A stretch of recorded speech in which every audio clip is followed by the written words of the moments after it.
Bismillahirrahmanirrahim. Assalamualaikum warahmatullahi wabarakatuh. Video kali ini saya akan membahas tentang Entity Relationship Diagram atau lebih kita singkat menjadi ERD.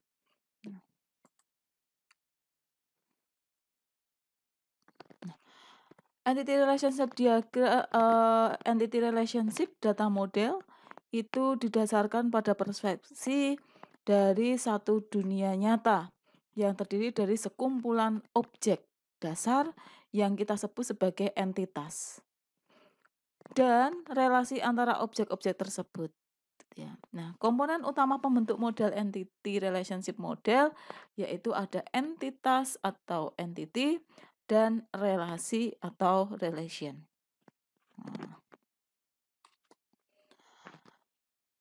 Di dalam ERD ada beberapa simbol yang nanti kita akan pakai.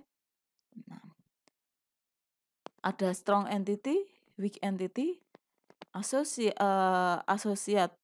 associative entity, identifying relationship, link, kemudian atribut, multi atribut, dan delivered atribut, di mana setiap simbol ini mempunyai arti yang berbeda. Kita bahas yang pertama, entitas atau kita sebut sebagai entity, ya, merupakan individu yang memiliki sesuatu yang nyata dan dapat dibedakan dari sesuatu yang lainnya. Nah, jadi penggambaran objek di dunia nyata. Contohnya saja manusia, tempat, objek, kejadian, konsep. Ya, biasanya berhubungan dengan baris dalam sebuah tabel. Nah, kemudian ada istilah yaitu entity set, sekelompok entitas yang sejenis dan berada dalam lingkungan yang sama. Contohnya ada pelanggan, terus kemudian mobil, dan mahasiswa. Untuk himpunan entitas pelanggan, mempunyai entitas Budiman, Suherman, dan lain-lain. Nah, untuk himpunan entitas mahasiswa, mempunyai entitas Ali, Budi, Imam, dan lain sebagainya. Ya, di sini dicontohkan mobil, ada mobil Suzuki, Honda, dan lain-lain. Kita bisa mengambil contoh, misalkan di toko komputer, gitu ya. Toko komputer berarti mempunyai himpunan entitas barang. Nah, entitasnya apa? Ada mouse, keyboard, ya, laptop, dan lain sebagainya. Nah, selain itu, kita bisa pakai contoh, misalkan himpunan entitas untuk mata kuliah, gitu ya. Nah, berarti entitasnya ada basis data, ada konsep sistem informasi, ada teknologi informasi, gitu ya, ada agama, kewirausahaan, dan lain sebagainya. Gitu ya. Nah, ini contoh himpunan entitas, ya, semuanya ini adalah satu kesatuan yaitu mahasiswa, ya kan? Himpunan entitas mahasiswa yang terdiri dari beberapa entitas. Nah, ini untuk entitas 1, Ali Akbar, entitas 2, nah, Budi Haryanto, dan seterusnya. Ingat ya, bisa dipahami ya. Jadi semuanya ini kita sebut sebagai himpunan entitas. Ya. Himpunan entitas yaitu mahasiswa. Ya, entitasnya berarti rekod yang ada di dalamnya. Kemudian yang kedua yaitu atribut. Merupakan karakteristik dari sebuah entitas. Nah, biasanya berhubungan dengan field dalam sebuah tabel. Nah, penentuan atribut bagi satu entitas didasarkan pada relevansinya terhadap entitas tersebut.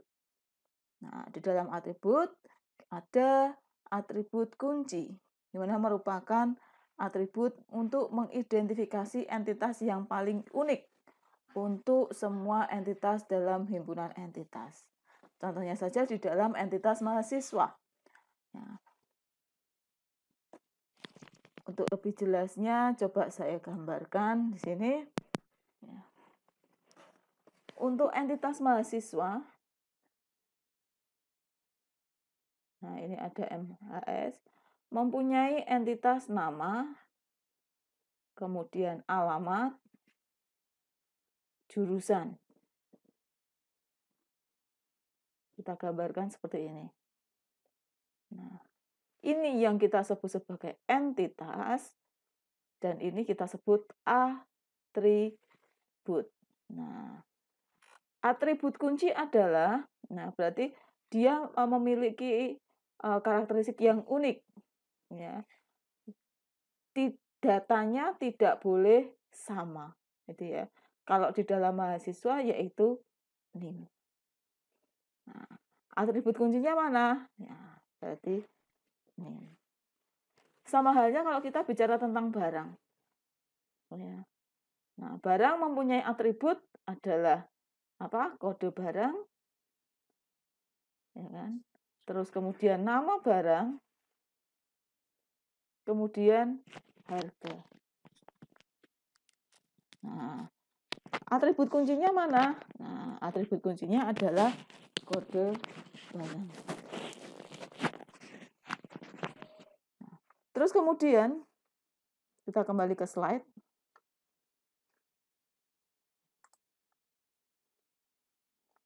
Ada yang namanya atribut deskriptif, gitu ya. Jadi merupakan atribut lain selain atribut kunci yang berfungsi sebagai penjelasan terhadap entitas dalam himpunan entitas. Nah, jadi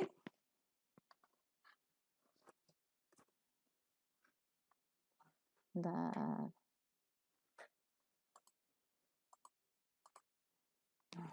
Kalau ini atribut kunci, ini adalah atribut deskriptif. Atribut selain atribut kunci. Kalau mahasiswa, atribut deskriptifnya adalah nama, alamat, jurusan. Gitu ya. Nah.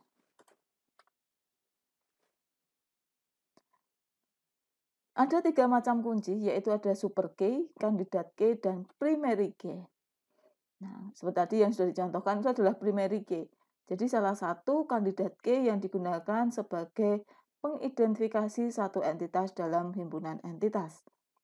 Nah, yang kedua ada kandidat key.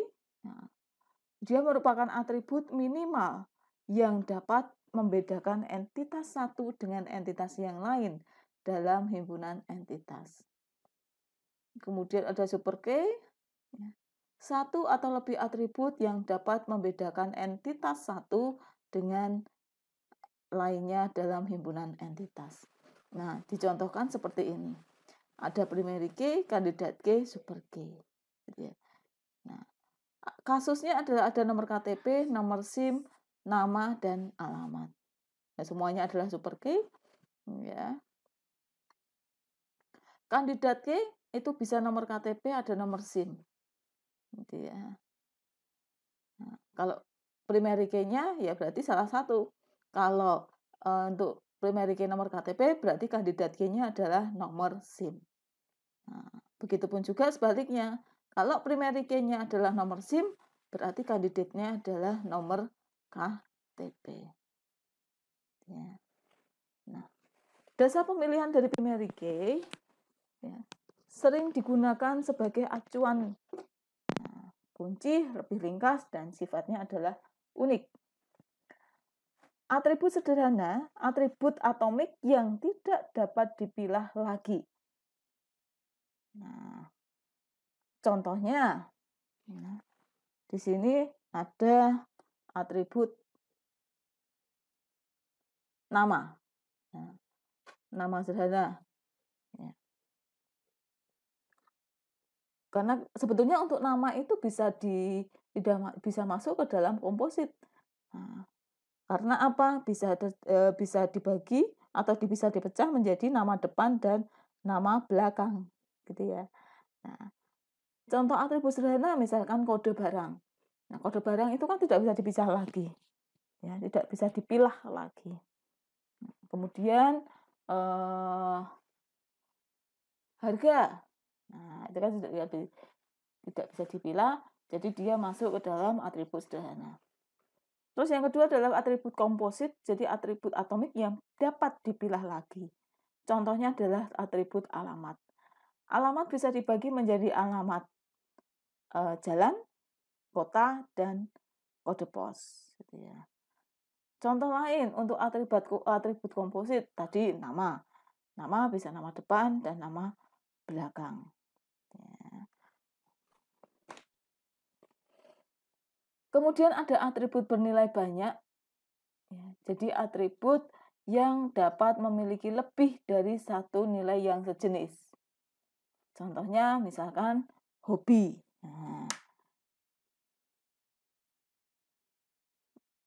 Nah, ini merupakan atribut bernilai banyak. Selain hobi, alamat bisa masuk dari atribut banyak, bukan? Bisa. Karena bisa memungkinkan satu orang memiliki lebih dari satu rumah. Ya. Kemudian ada atribut bernilai tunggal, yaitu merupakan atribut yang hanya memiliki satu nilai. Ya, contohnya ini, atribut nama, itu hanya memiliki satu nilai tunggal. NIM, ini juga masuk ke dalam atribut bernilai tunggal. Kemudian ada atribut turunan, yaitu atribut yang nilainya diperoleh dari pengolahan atau diturunkan dari tabel lain. Nah, dalam hal ini, angkatan dan IPK itu merupakan atribut turunan. Ya, karena apa? Angkatan itu bisa merupakan hasil relasi ya, dari atau diambil dari tabel lain. Ya. IPK juga sama. IPK merupakan atribut turunan karena hasil pengolahan dari atribut nilai-nilai yang ada. Ya, jadi masuk ke dalam atribut turunan. Kemudian selanjutnya adalah atribut harus bernilai banyak. Ya, atribut bernilai banyak. Atribut yang harus diisikan nilainya. Harus diisi. Kemudian atribut tidak harus bernilai. Ya. Berarti atribut yang nilainya boleh dikosongin. Ya. Atau nol sifatnya. Nah, boleh dikosongin ini biasanya nanti ketika kita praktek di dalam SQL akan ada karakteristik nol. Berarti dia boleh dikosongi. Kalau not null berarti datanya tidak boleh kosong. Defaultnya setiap atribut jika kita menuliskan di MySQL, nah, berarti dia sifatnya adalah null. Nah, tapi kalau datanya harus diisi, maka harus ada properti not null. Nah, kemudian ada relasi, digunakan untuk menunjukkan hubungan antar entitas. Nah, di sini contohnya ada tabel mahasiswa dan tabel mata kuliah. Andi mengambil mata kuliah A01 dan A01 saja, gitu ya. Rudi mengambil dua mata kuliah, yaitu A03 dan A04. Nah, jadi terjadi relasi atau hubungan antara dua tabel. Nah, jika digambarkan menjadi seperti ini, ya kan? Tadi mahasiswa mempunyai NIM dan nama. Mata kuliah mempunyai kode nama SKS. Nah, mahasiswa ini mata kuliah. Masing-masing mempunyai atribut NIM dan nama. Mata kuliah mempunyai kode nama kuliah dan SKS. Nah, mahasiswa ini yang sebagai primary key-nya adalah NIM. Mata kuliah primary key-nya adalah mana? Betul, kode kuliah. Kenapa NIM? Nah, karena NIM ini sifatnya adalah unik. Ya, tidak boleh sama. Mungkin nggak NIM Anda misalkan G231.20.001. Namanya adalah Andi. Kemudian belakangnya 001 juga, nah, dimiliki oleh Dini. Nah, itu tidak bisa. Karena disetting di dalam tabel ini adalah NIM. Kemudian mata kuliah. Sama ya, di sini primary key-nya adalah kode kuliah. Relasi antara dua entitas ini yaitu mempelajari. Hubungannya adalah mempelajari. Di mana mempelajari ini mempunyai atribut NIM dan kode kuliah. NIM ini datangnya dari mahasiswa. Nah, dari sini. Mata kuliah, kode itu masuk ke sini. Jadi primary key-nya akan masuk ke dalam relasi mempelajari. Kemudian kardinalitas atau derajat relasi. Nah, ada one to many, many to one, many to many. Ya. Yang pertama dulu, hubungan kardinalitas one to one. Jadi, setiap entitas pada himpunan A berhubungan dengan paling banyak dengan satu entitas di himpunan B. Ya. Jadi entitas A hanya boleh berhubungan dengan entitas B. Entitas ini dengan ini. Ini dengan entitas 4. Gitu ya. Nah, kalau digambarkan sebagai ERD menjadi seperti ini. Ya.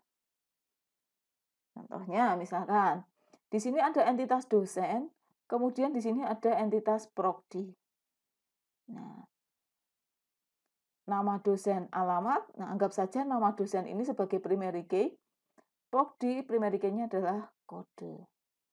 Mempunyai hubungan mengetepalai di mana seperti tadi relasinya adalah satu dosen mengepalai satu program studi. Nah, sekarang saya tanya, program prodi Anda siapa? Kok siapa? Prodi Anda apa? Gitu ya. Teknologi informasi. Maaf, itu jurusan. Prodinya adalah teknik informatika. Nah, jadi satu dosen, ya dalam hal ini Pak Firman, mengepalai satu program studi yaitu teknik informatika. Kan nggak mungkin di sini satu orang ya mengepalai dua program studi. Makanya relasinya adalah one to one. Bisa ya? Kemudian one to many. Nah, setiap entitas pada himpunan A berhubungan dengan banyak entitas di himpunan B, tetapi tidak sebaliknya. Nah, entitas satu itu boleh berhubungan dengan lebih dari satu entitas ada di hubungan B. Contohnya, setiap agama yang dianut oleh, saya ulangi, setiap agama dapat dianut oleh lebih dari satu mahasiswa. Tetapi tidak sebaliknya, setiap mahasiswa hanya dapat menganut satu agama. Nah, jika digambarkan menjadi seperti ini. Bisa diamati, agama dianut oleh banyak mahasiswa. Ini ya, kode agama masuk ke dalam relasi, NIM masuk ke dalam relasi. Satu agama dianut oleh banyak mahasiswa. Nggak bisa dibalik ya. Di sini N, di sini 1. Berarti banyak agama dianut oleh satu mahasiswa. Tidak bisa. Ini adalah one to many. Kemudian, yang selanjutnya adalah banyak ke banyak atau many to many. Setiap dosen dapat mengajar lebih dari satu mata kuliah dan setiap mata kuliah dapat diajar oleh lebih dari satu dosen. Jadi hubungannya boleh banyak. Ya. Nah, contohnya di sini ada dosen, kemudian ada mata kuliah. Relasinya adalah mengajar. Nah, sini berarti ya, nama dosen mempunyai dosen mempunyai atribut nama dosen dan alamat dosen, yang sebagai primary key-nya adalah nama dosen. Dia masuk ke dalam relasi. Ya.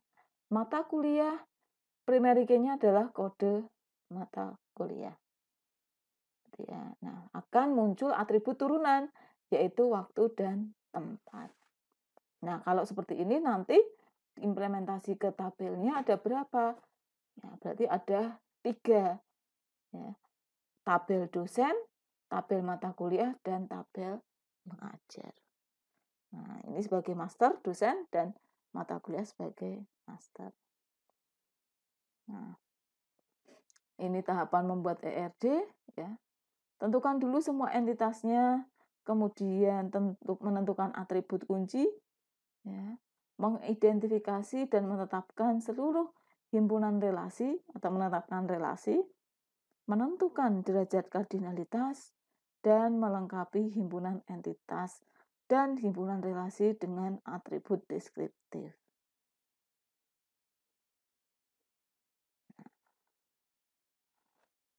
Kemudian ini adalah kamus data. Nah, di dalam ERD, ya, sebagai penjelas kita bisa menggunakan fasilitas yaitu kamus data. Jadi, sebuah sistem yang kompleks, penggambaran atribut dalam sebuah ERD seringkali terlihat lebih rumit. Untuk itu, pendeklarasian atribut tersebut dapat menggunakan kamus data. Nah, misalkan karena sangat banyak atributnya, ya, di sini untuk dosen, ya, entitas dosen, atributnya ada di bawah, dijelaskan di dalam kamus data. Mata kuliah mempunyai kamus data di bawah ini, ditulis. Mengajar juga sama, ditulis. Jadi, fungsi dari kamus data itu adalah sebagai penjelas. Nah, kemudian ini adalah derajat relasi minimum. Ya. Jadi, menunjukkan hubungan atau korespondensi minimum yang boleh terjadi dalam satu relasi antar himpunan entitas. Nah, disimpulkan seperti ini nih. Mahasiswa mempelajari mata kuliah 0N. Ya. 0 ini berarti minimum, maksimumnya adalah tidak terhingga. Mata kuliahnya minimum 0, maksimumnya adalah N. Membacanya adalah setiap mahasiswa dapat mempelajari banyak mata kuliah. Ya. Setiap mahasiswa bisa mempelajari banyak mata kuliah. Tetapi ada mahasiswa yang belum atau tidak mempelajari mata kuliah apapun. Nah, di sini adalah 0. Kebalikannya, ya, setiap mata kuliah dapat dipelajari oleh banyak mahasiswa. Tetapi bisa juga ada mata kuliah yang tidak atau belum diikuti oleh satupun mahasiswa. Nah, disimpulkan seperti ini.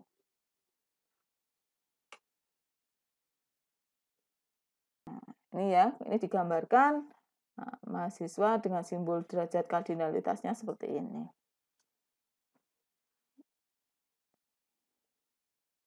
Nah, 0 ke banyak, 0 ke banyak. Ya. Kemudian ada varian entitas yaitu strong entity dan weak entity. Strong entity mempunyai himpunan entitas yang tidak memiliki ketergantungan dengan entitas lain. Nah, kalau weak entity, himpunan entitas yang keberadaannya bergantung dengan entitas lain. Nah, nanti kita akan lihat contohnya nanti pertemuan selanjutnya. Salah toh.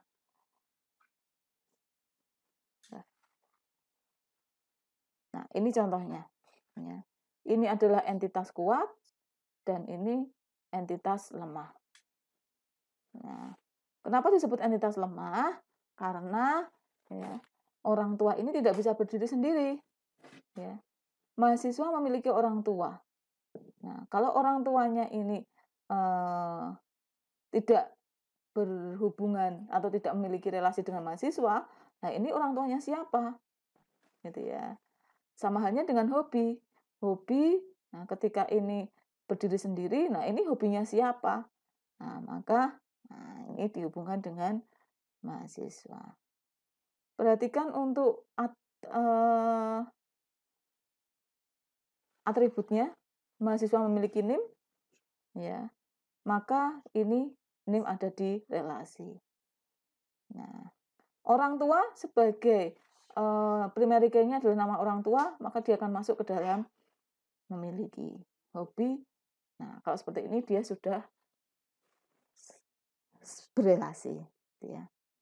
Oke, terima kasih. Demikian video yang bisa saya share.